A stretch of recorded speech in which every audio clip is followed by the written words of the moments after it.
Энэ л төв зингэлдэх хүрээлэнгийн ногоон зүлгэний зузааны хэмжээ өөрөөр хэлбэл 3 см 5 см-ийн урттай ногоон зүлгэн дээр 3 см-ийн урттай юм зөөлөвч хар эрзэнийг дэвсэж өгсөн байгаа юм. За үүн дээр ингээд дараад үзэхэр бол бөхчүүд бол унаад бэртэж гимтнэ гэсэн ийм ойлголт байхгүй гэдгийг бол гүйцэтгэгч компани талаас өгч байна. За өнөөдөр буюу 6 дугаар сарын 18-ны өдөр бол ногоон зүлгийг бүрэн ингээд тавьж дууссан байгаа юм аа. Ер нь бол одооны энэ зүлэг бол дандаа нөгөө синтетикүүд бол ерөөсөө өвөл зөнгөө ашиглаж болно. Өвөлөд одоо хугарж ярих гэсэн ойлголт байхгүй.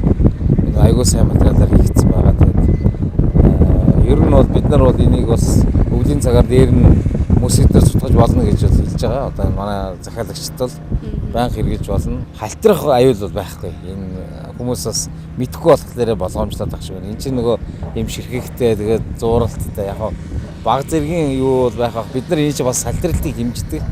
Гэтэ хөлбөмбөгийн гутал бол бас зориулт юм байдаг тийм ээ шигдэж ордог. Та нар бас өөрсдөө гიშгээд үзэхэд ямар ч хэлсэн бороо ороход шавар дээр ч хүн халтирдаг шүү дээ. Тэгээд тэрнийг бодвол энэ чинь хамаагүй зурлалт илүүтэй л байгаа. Монгол бүхийн одоо гутал бол маш өөр шүү.